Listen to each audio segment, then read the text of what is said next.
Knights Templar, the hidden pattern behind the order. Episode 5, the pattern behind the curtain. We have spent 4 episodes following fragments: Templars, ancient traditions, symbols, builders, religious movements, hidden knowledge, disputed artifacts, and the institutions that appeared to preserve pieces of older systems. But there's another trail we have not followed properly yet.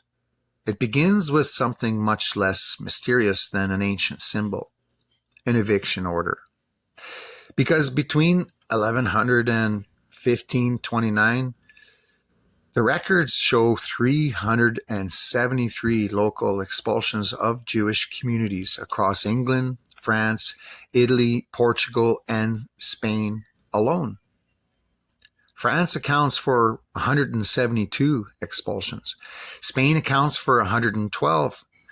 The numbers alone prove nothing about a hidden organization, but they create a historical pattern that is far too large to dismiss as a collection of isolated incidents.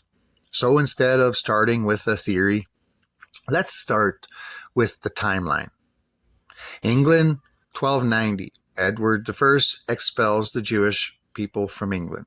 France, 1306. Philip IV expels the Jewish from his kingdom. France, 1307, Philip IV arrests the Knights Templar. Already something deserves closer inspection. Not because the Jewish people and the Templars were secretly the same organization. We're not sure if they were just yet. But because both sides involve a powerful monarchy, confronting groups whose relationships extended beyond ordinary local society. Credit, property, land, contracts, political protection, and international connections were all part of the medieval landscape. When the crown intervened, the consequences were not merely religious. Assets changed hands, debts changed hands, relationships changed. And then comes the question that tends to disappear beneath the religious explanations. What happened to the money? If a population is expelled, its homes, businesses, land, debts, and contracts don't simply evaporate when the people cross the border. If an institution is suppressed, its property doesn't vanish either. Somebody administers it. Somebody receives it. Somebody assumes its obligations. Somebody benefits from the redistribution. This does not mean every expulsion was secretly engineered for financial gain. Political, religious, and social motives varied enormously, but when governments repeatedly combine persecution with confiscation, economics belongs in the investigation, whether historians like it or not. The irony is that medieval governments could create the very conditions that later produced the accusations used against Jewish communities. In Christian Europe, restrictions on occupations and Christian prohibitions concerning lending at interest helped create circumstances in which Jewish moneylenders became important. Kings themselves sometimes protected Jewish communities because they were economically useful. Then the same communities could become targets when debts, resentment, religious hostility, or political pressure became useful to the crown. The story becomes less comfortable when we stop asking whether the Jewish were bankers and start asking why governments repeatedly place minorities into economic positions that could later be weaponized against them. France gives us another piece. Philip IV was not simply a king with religious concerns. He was operating in a world of royal debt, military expenditure, taxation, and competing institutions. The monarchy was expanding its administrative power, while the church and powerful organizations such as the Templars possessed their own wealth and networks. The 1306 expulsion and the 1307 Templar arrests therefore have to sit beside one another on the historical calendar. We should not manufacture a secret connection where the evidence does not establish one just yet, but we would be equally careless to pretend that the financial and political circumstances surrounding both events are irrelevant. The crown was consolidating power, and wealth was part of that struggle. Then the pattern continues elsewhere. Jewish communities were expelled from particular towns, territories, and kingdoms repeatedly over the following centuries. Spain reached its infamous 1492 expulsion. Portugal followed in 1497. The expulsions occurred alongside religious consolidation, dynastic politics, wars, economic competition, and the growth of increasingly centralized states. By this point, the question has become much larger than the Templars. What happens when political power discovers that controlling people is not enough? That controlling their economic position can be even more valuable. Now, let's move forward. The 16th century changes the landscape. The Reformation fractures Western Christianity. The authority of the Catholic Church is challenged across Europe. Monarchs seize church property. New Protestant states emerge. Religious wars erupt. Printing transforms the speed at which ideas can move. Merchant networks expand. European ships begin connecting markets on a scale previous generations could barely imagine. Wealth is no longer moving only between neighboring kingdoms. It is beginning to move across oceans. And with every expansion of trade comes a corresponding expansion of credit, insurance, investment, and political influence. This is where we need to stop treating religious history and financial history as separate stories. They were intertwined. A king's religion could affect his alliances. His alliances affected wars. Wars required money. Money required taxation and credit. Credit connected rulers to merchants. Merchant wealth financed ships and trade. Trade created fortunes. Fortunes purchased land and influence could shape legislation. You see, the machinery was becoming larger. Then England enters the picture.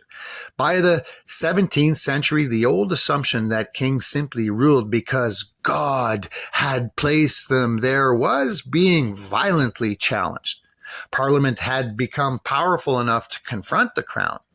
Religion had become inseparable from politics. Taxation had become a battlefield. Property rights mattered. Commercial interests mattered. The question of who possessed sovereignty was no longer theoretical. Then came civil war. Not a secret war fought by hidden societies, but an open struggle between forces supporting Parliament and forces supporting Charles I. And behind the armies were questions about taxation, religion, political authority, property, and the constitutional limits of monarchy. The conflict culminated in something that would have been almost unimaginable only a generation earlier. A king was put on trial. Charles I was executed in 1649. For centuries, European political order had been built around monarchy. Now England had demonstrated that a monarch could be removed and executed by political authority. This is a massive crack in the old structure, but the story doesn't end there. England became a commonwealth. Oliver Cromwell rose to power. The monarchy returned with the Restoration in 1660. Then another crisis emerged. James II was overthrown during the Glorious Revolution of 1688 to 89, and William III and Mary II took the throne under a radically altered constitutional settlement. The monarchy had lost sovereignty, and the Crown and Chancery gained the power. Parliament's position had changed. The balance between Crown and Parliament had changed. The relationship between government and finance was changing with it. And this is where our investigation needs to slow down a little bit rather than rush ahead, because something remarkable is happening. Political sovereignty is moving. It is no longer enough to ask who wears the crown. We have to ask who controls taxation, who controls parliament, who controls credit, who controls trade, who owns the land, who finances the government, and who has the ability to survive when governments change. That question becomes increasingly important as England's financial system develops. The late 17th century sees the emergence of institutions that would transform the relationships between government and finance, most famously the Bank of England in 1694. The modern financial state begins taking recognizable shape. Government debt becomes more institutionalized. Public credit becomes a political instrument. Investors become connected to the stability of government itself. The old world had kings who borrowed from individual financiers. The emerging world could borrow through institutions. This is a profound transformation, and now the wealthy families we were looking for begin to make more sense. We shouldn't simply throw famous names onto the screen and claim they secretly controlled history. We should watch when particular families become wealthy, where their money comes from, what governments they finance, what industries they enter, whom they marry, what companies they establish, and whether their fortunes survive political revolutions. Because a dynasty that survives one regime change is interesting. A dynasty that survives several is even more interesting. A financial institution that survives a revolution is interesting. One that finances governments on opposing sides becomes much more interesting. And a family that moves from commerce into banking, from banking into industry, from industry into politics, and from politics into media creates a trail we can actually investigate. This is the point where the story leaves medieval Europe behind, but it does not abandon the pattern. The expulsions taught us something. The Templars taught us something else. The English upheavals added another piece. Political power and financial power were becoming increasingly difficult to separate. And across the Atlantic, a new experiment was forming. Colonies were becoming wealthy. Plantations were expanding. Sugar, tobacco, cotton, and countless other commodities were generating enormous fortunes. Slavery became embedded in an international commercial system. Shipping connected continents. Insurance protected cargo. Banks financed merchants. Governments protected trade. And companies acquired privileges that could rival those governments themselves. The East India Company is one of the clearest examples of this. It wasn't simply a company selling goods. It possessed extraordinary political and military power and eventually controlled vast territories in India. The line between corporation and government was becoming disturbingly thin. And that gives us our next question. If private organizations can accumulate enough wealth to influence governments, and governments depend upon private capital to wage wars and expand commerce, where exactly does political power end and financial power begin? We are going to need that question, because the next century will bring the American Revolution, then the French Revolution, and with France, the old European order will be shaken on a scale that makes the English upheavals look like a warning shot. But before we get there, there's one more piece we need to put on the board. The wealthy families, not as villains, not as heroes, as evidence. Who were they? Where did fortunes originate? Who did they lend to? Who did they trade with? Who married into whom?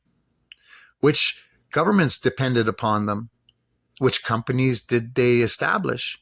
And most importantly, when the old order began collapsing, who was positioned to build the new one? The 17th century doesn't begin with a revolution. It begins with a problem. Who actually possesses the authority to govern? Charles I wanted to exercise royal authority without Parliament. Parliament increasingly wanted control over taxation, legislation, and the machinery of government. By 1629, Charles began 11 years of personal rule without summoning Parliament. When Parliament finally returned in 1640, the argument was no longer simply between a king and a political assembly. It had become a struggle over sovereignty itself. And once sovereignty becomes contested, everything underneath it becomes negotiable. Taxation, property, religion, military power, and ultimately the crown. Then England exploded. The civil wars of the 1640s pulled England, Scotland, and Ireland into a connected conflict with religion and competing ideas of government tangled together with military and financial demands. Parliament needed armies. Armies required supplies. War required taxation and credit.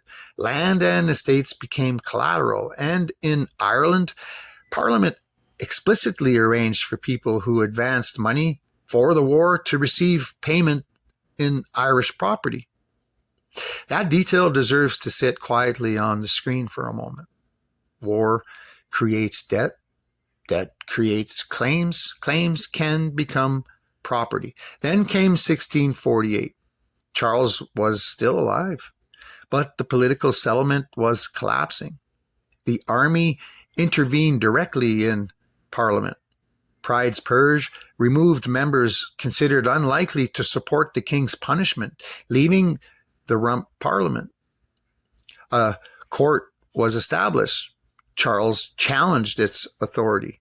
The court proceeded anyway. On January 27, 1649, he was sentenced to death. 3 days later, on January 30th, the King of England was executed. The official death warrant still survives. The monarchy and House of Lords were then abolished, and England became a commonwealth. For the first time, the crown itself had been turned from an institution into a removable political position. But revolutions have a habit of consuming their own explanations. Removing the king did not solve the question of who should rule. Cromwell eventually dissolved the rump parliament. He became Lord Protector. The Republic became increasingly dependent upon military authority. Then Cromwell died in 1658. His son, Richard, failed to hold the system together, and the political structure began collapsing. In 1660, the monarchy returned. Charles II came back, but lost sovereignty. The crown had been executed, abolished, resurrected, and restored within 11 years.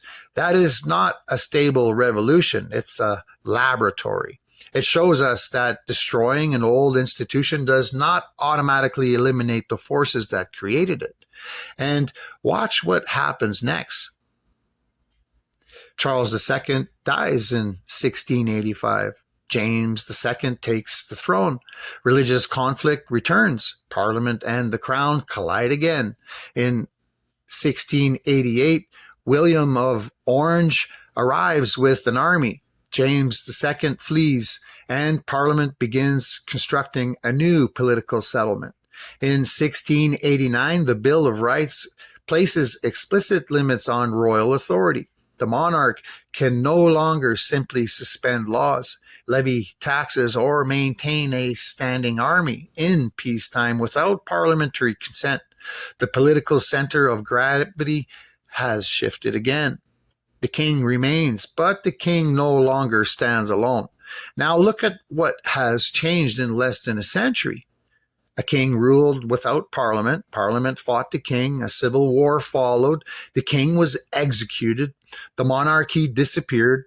A military-backed republic emerged. The monarchy returned. Another king was removed. A new monarch was invited in. Parliament acquired greater authority, and beneath all of it, England's commercial and financial world was expanding. The question of sovereignty was becoming inseparable from the question of credit. Who would lend the state if Parliament controlled taxation? Who would trust a government whose political structure could collapse? And what happens when investors begin to have a direct interest in the survival of the government that owes them money? That is where the story takes a sharp turn. In 1694, the Bank of England was established. Now, government finance could increasingly operate through an institution rather than simply through personal relationships between rulers and individual creditors. Public debt, taxation, parliamentary authority, and financial markets began locking together in ways that would profoundly influence the next century. We are no longer looking at the medieval king borrowing from a wealthy merchant. We are watching the emergence of a financial state, and then Britain expands outward. Chartered companies, colonial enterprises, shipping interests, and merchant houses begin operating across oceans. The East India Company becomes something extraordinary, a private corporation possessing enormous commercial privileges and eventually exercising military and territorial power. The distinction between company and government becomes increasingly difficult to ignore. A corporation could trade, raise armies, administer territory, and influence imperial policy. The old medieval question has returned in a new costume. Who actually exercises power when private wealth becomes large enough to perform functions normally associated with states? Then another revolution arrives. Across the Atlantic, 13 colonies break from Britain. The American Revolution creates a new republic, but the new country inherits enormous financial problems. War debts have to be funded. Currency has to be stabilized. Credit has to be established. Government institutions have to be created.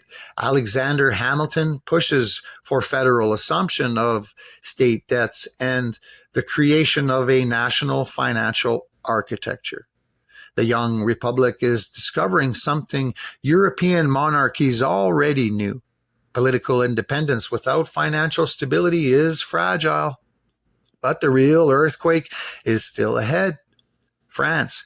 Because France isn't simply going to change governments. France is going to attack the entire logic of hereditary political power. By the late 18th century, France was carrying enormous debt.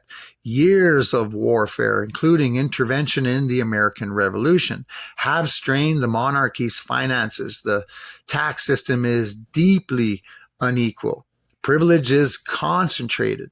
The crown needs money but struggles to obtain it. Louis XVI called the Estates General in 1789, something that had not happened since 1614. The meeting becomes the opening through which the entire political structure begins to break apart. Then comes the transformation, the National Assembly, the fall of the Bastille, the abolition of feudal privileges, the declaration of the rights of man, the confiscation of church property, the civil constitution of the clergy, the monarchy weakened, the king was arrested, the republic proclaimed, and then in January 1793, Louis XVI was executed. Another European monarch has been removed from the world of hereditary sovereignty. But this time the shock was enormous because France is not England. England's revolution had eventually restored the monarchy. France attempts to destroy the old order and construct something fundamentally different. And once again, follow the property. Church lands are confiscated. New forms of ownership emerge. Government debt becomes a crisis. Paper currency expands. Political factions fight for control. War spreads across Europe. Revolutionary governments rise and fall. People are imprisoned. People are executed.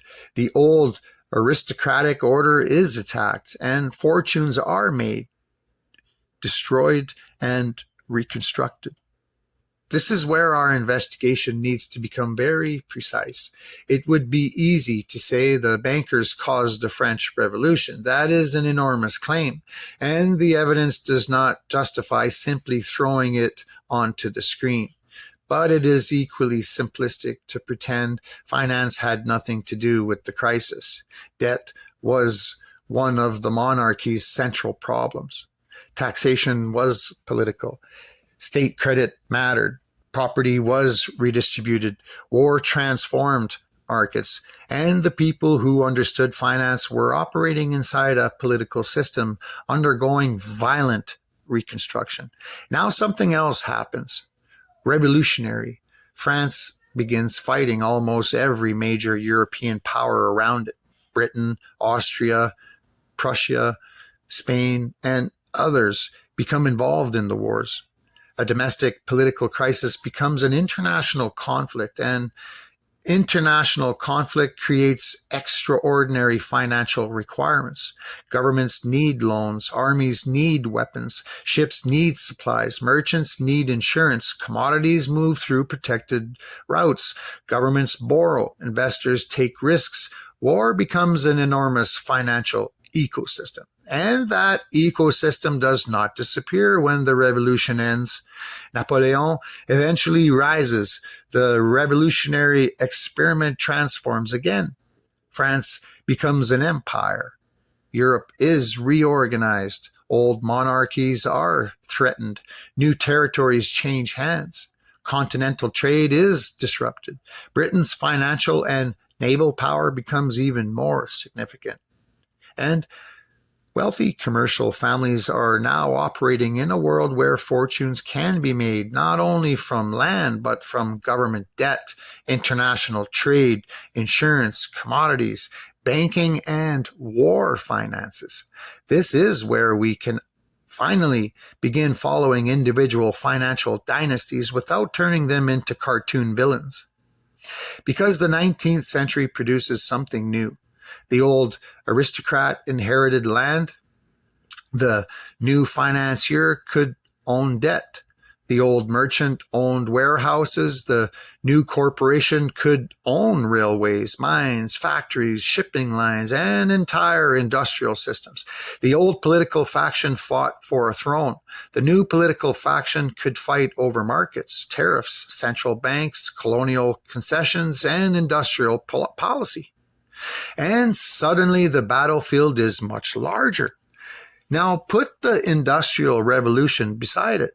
Coal, steel, railways, cotton, tobacco, sugar, tea, coffee, and various valuable crops. Rubber, oil, shipping, insurance, plantations, banks, factories. The wealth generated by these systems begins concentrating on a scale the medieval world could never have imagined. And this is where our earlier questions about the Templar merchant networks and secret societies start connecting to something much more tangible. Not because the Templars secretly became 19th century bankers. We don't need to claim that. The important possibility is simpler.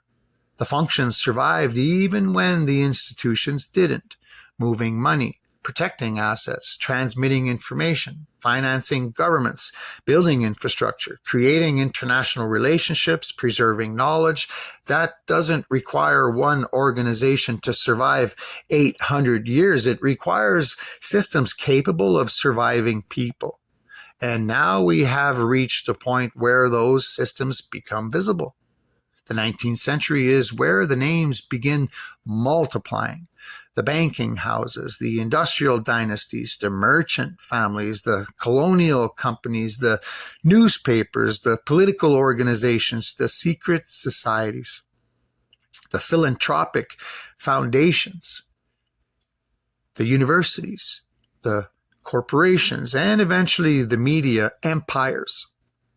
This is the world we need to enter next, because after the English and French revolutions, the king is no longer the only person who can possess power.